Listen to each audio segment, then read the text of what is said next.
Hiya, welcome back to my channel. I am back filming here as I filmed the other day. I mentioned it in my other video, my velvet haul, that I was trying out different locations. I did want to try a different location again today in our second bedroom, but Luke is using the desk area so I can't film there today. So I'm back here. So hopefully that's okay. I think that the sound was actually not too bad down here, so hopefully you thought so too. But yeah, I thought I'd give filming here another go. Just, it needs a bit more colour, I think. That's the only problem. But let me know your thoughts. I mentioned in one of my recent videos that I wanted to put a video together like this, which is going to be my top tips for first time buyers. I'm not quite ready to do a house tour, so instead I thought I would put together a top tips for first time buyers video, because I sort of learnt a lot of things through buying this house, and I thought, just in case people are in the process of buying their first house or thinking about it, I put together a few tips and tricks that I picked up along the way and might be useful to you. This time last year is when me and Luke started looking for houses and finding out if we could get a mortgage and stuff like that. So I thought it would be a cool video to do sort of a year on of what we learnt in like the past year of buying this house and our experiences. So yeah, it's basically this time last year we started looking, so just in case you are just starting to look, this might be a useful video for you. Obviously this is our experience of buying here in the UK. I don't know what it's like to buy, well, not even the UK, because I think they've got different laws in like Scotland or somewhere like that.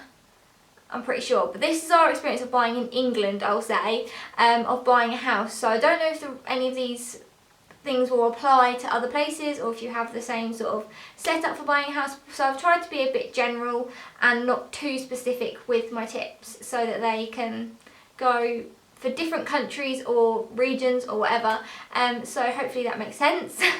Starting off with tip number 1. So me and Luke, because I sat down with Luke and came up with these tips because I thought we both did this together, so let's come up with the ideas together of the things that we've learned, or like our top things that we've learned. So yeah, number 1 would be get recommendations from people if you can. So we had 2 of our friends that are couples.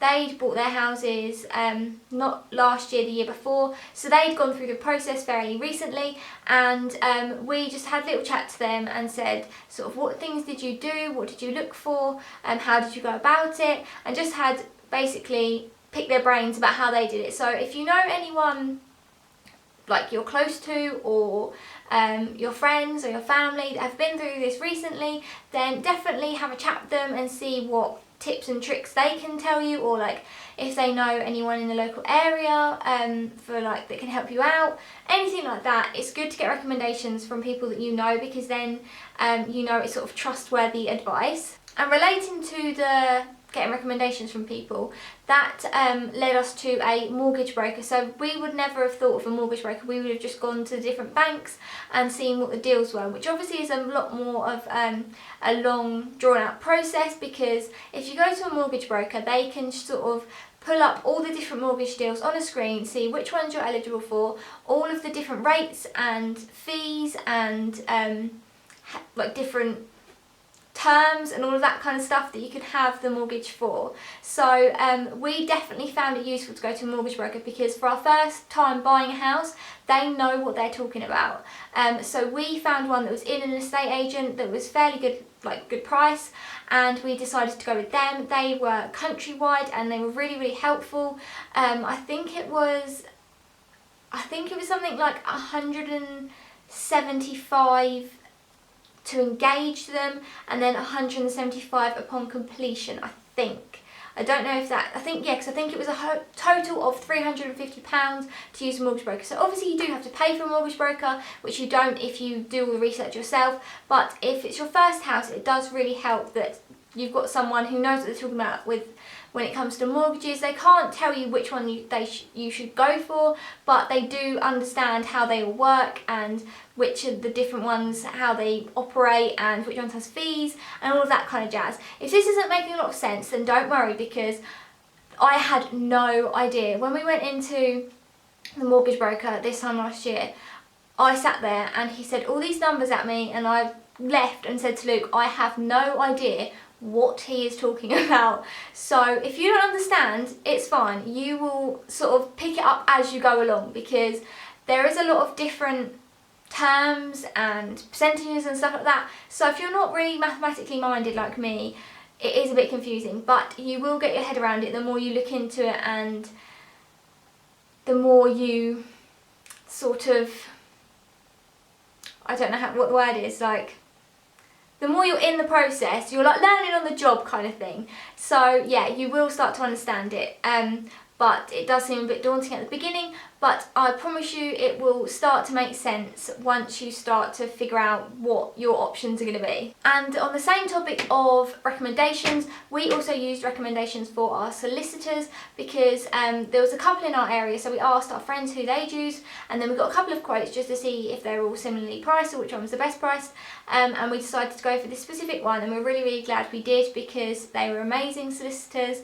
And yeah, so if you have any friends that use local solicitors, then do make sure you check out what they're like and their prices, because you want a solicitor that will be on the ball and is going to be chasing things that you need, and they're going to get stuff done fast. So yeah, get some good recommendations for that too.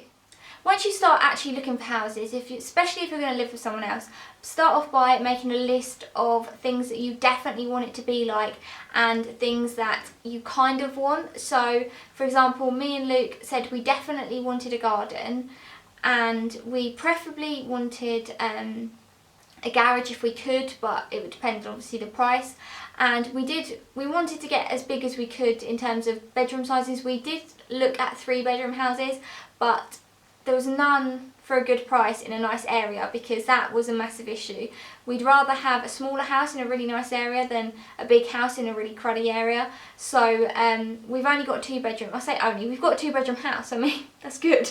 But we've got a 2-bedroom house because the 3 bedrooms were more expensive in nice areas, or they were in cruddy areas for our price range. So yeah, anyway, make a list of the things that you definitely want. So another thing that I wanted, because as well, if you have an idea of the kind of things you want, you can, once you start seeing them, you can sort of negotiate in your head of what things you would and wouldn't like. So I wanted a hallway, and Luke wasn't that bothered, but then once we started viewing, we could sort of figure out how important it was to us. So yeah, make a list in your head, the sort of things that you want from a house, and then it will sort of develop once you start viewing some. Definitely view a lot of houses. So even if a house comes up, or a flat, if you're buying a flat, comes up that you don't think, oh, that's not my ideal, that's not my dream, but it's got some things that you kind of like in it, I would definitely say view it, because then you can get more of an idea for definitely what you do and don't want, or something might surprise you and you don't want to miss out on something where you sort of, oh, I don't know, but then you see it and you love it. So view as much as you can in your price range, because especially when we were looking at the start of the year, barely, all the estate agents told us barely anything was coming up, so we just sort of viewing anything that came up. But it can sort of help you get a feeler of things you hadn't even thought about that you definitely do want and you definitely don't want. So a lot of the houses that were coming up had downstairs bathrooms, and I said I definitely don't want a downstairs bathroom.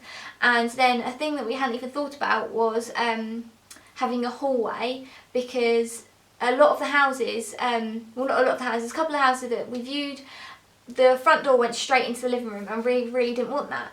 And we figured that out after viewing the first house that we saw, so that was added to our list of no, we don't want to look at houses like that. And then I decided that I wasn't really keen on having the stairs in the living room, but we had to, so we started looking for houses that didn't have stairs in the living room. And then we were sort of looking at some houses that had the table in the kitchen, or some that had a separate dining area, or some that had a table in the living room. And I would obviously have preferred a separate dining room, but the houses that we in our price range didn't have separate dining rooms really, so it was just a sort of a toss-up whether we preferred it in the kitchen or in the living room, and we figured out that we didn't really mind as long as there's enough space to have a table. So yeah, once you start viewing more and more, you start to get a few more ideas of what you love about houses, what you don't love about houses, and unless you find like what you think is your dream home from the outset and you manage to get it, then good for you. But if you don't and you can't find something, just keep viewing places, because you don't know what would surprise you or what might come up. On your first viewing of a house, it's quite, unless you're really, really brave, I don't know. But me and Luke, it was quite, not daunting, but we didn't really know what to expect. And it was a bit, oh, what do we do, what do we do? And our first one wasn't with an estate agent, it was just the owner was there, and he sort of just let us wander around. And he was in his 20s, so he was like maybe a bit older than us. And yeah, it was a bit of a weird experience, because you're kind of like, what do we do? So before you go for your first viewing of a house, maybe prep some questions about anything about the house that you want to know, or just be like, make sure that you ask questions of things that you definitely want to know. I can't even think of any off the top of my head that I would want to know. Maybe like, let's start, I don't know, I can't even think of any. Maybe like how new the boiler is, or some really boring questions like that you would want to know. Yeah, just make sure that you know everything you want to know, because otherwise you could wander out there and think, well, I don't really know much more than face value. But yeah, definitely don't be afraid to ask questions. And as well, a lot of the viewings that we were up for, I say up for, but the viewings that we went on were actually open houses, which I didn't really like, because it is very much, you feel like you're in competition with the other people that are there, because there's a couple of people walking around viewing it at the same time, and a lot of them in our sort of price range were buy-to-let people, so they literally didn't care about seeing the house. They just wanted to check that the rooms were livable, because they were just going to buy it to let it out. So it is a bit annoying when you're looking around with other people in an open house. But if you are in an open house and you have some questions, then make sure you take the time to speak to the estate agent and see everything you want to see. Don't feel daunted by the other people that are walking around, because if you really like that house, then you need to know everything possible to know about it, because you're going to be the one spending all the money on it. So if you're on your first viewing, then maybe prep some questions so you're ready. And if you're an open house viewing, then don't be afraid to ask questions and see everything you want to see. In the current climate, at the lower end of the market in the UK anyway, well, in our area, I can't really speak for everywhere, but in our experience, you have to be decisive about whether you want it, because everything that we saw was gone really, really quickly, or some of them we didn't even get to view because people rang up before our viewing and hadn't even seen, one of them hadn't even seen the house. They rang up, put an offer on it, and we didn't even get to view it. So if you want something really, really bad and your gut says, oh, I really like this, then be decisive, because if you can put an offer in and if it doesn't get accepted, it doesn't get accepted, but you know that you tried. So don't hang about thinking, oh, well, we'll think about it for a few days because it might go. That is the only issue at the moment, because before you could have got second viewings, and there was no chance of us getting second viewings before we put an offer in on this house. So if that is a situation where you are, then make sure that you're decisive if you want something. If you think, right, this is a house for me, then put in an offer. Just a realistic offer, but put in an offer if you want it. On the subject of making offers, make sure you know your price limit, because there's this bidding war situation going on where they're doing closed bids and all of that kind of stuff. Basically, you don't know what other people are bidding, and like estate agents won't necessarily tell you what the other person's bid is, how much to go over, because they just want more for their money. So don't get caught up in it and offer more than you can afford. Make sure you only offer what you can afford. We offered sort of the top end of our price limit. We didn't really want to go any higher, but we really, really wanted this house.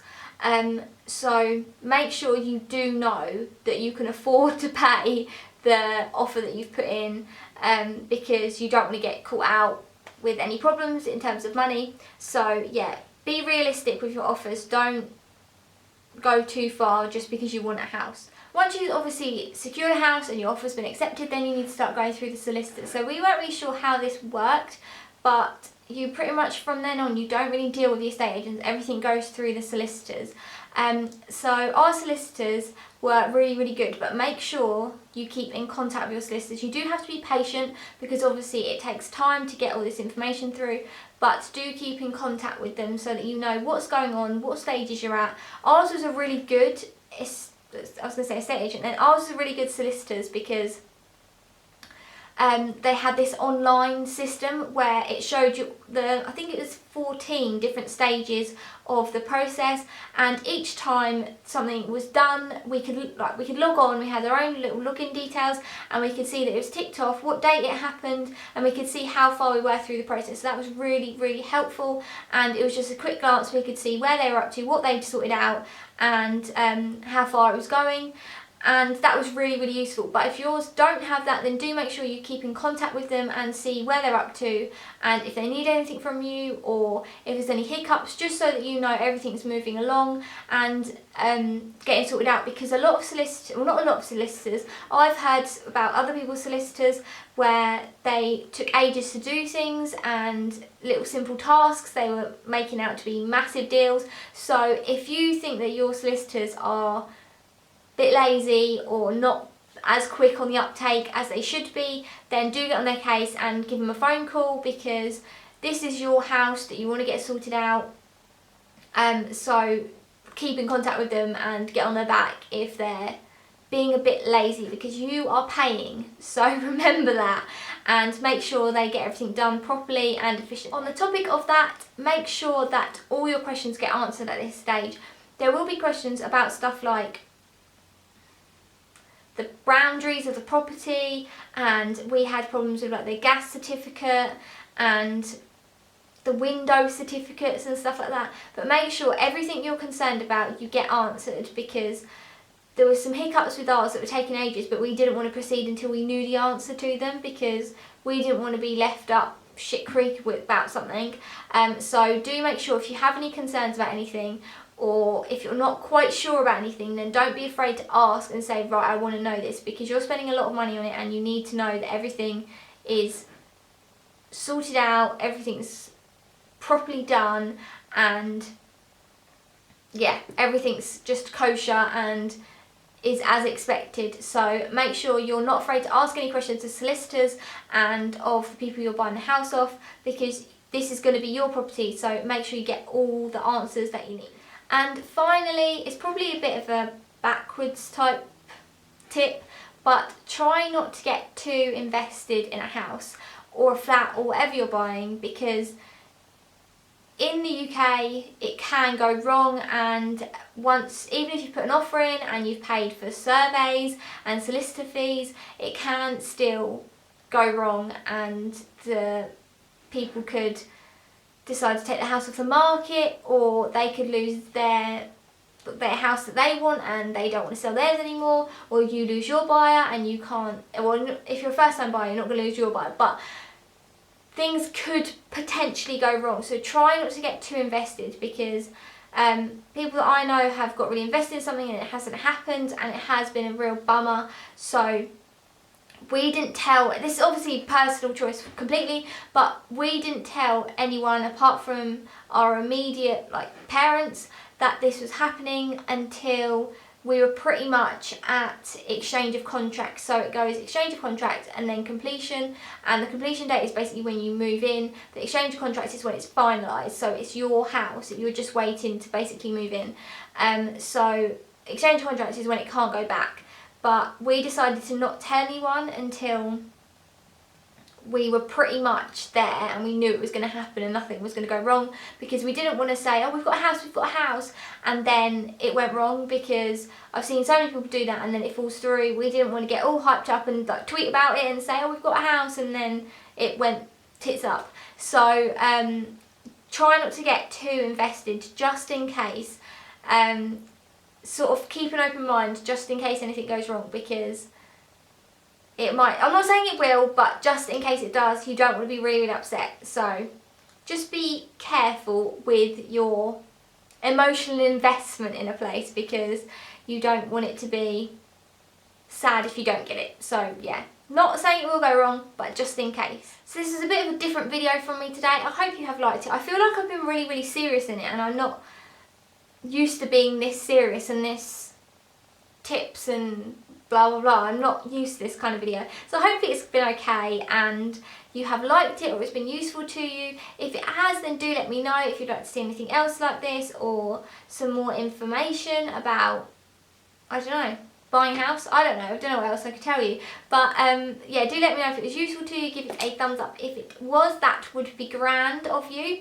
I also was thinking of doing a sort of top tips like once you move in, because if you've never lived on your own before, it's like a whole new world, adulting. So yeah, if you want to see a tips video on what it's like being an adult in your own house for the first time, then let me know, because I might make that.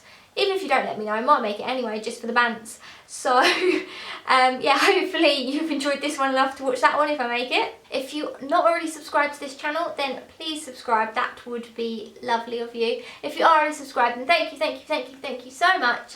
You're the bestest, and hopefully I'll see you in my next video.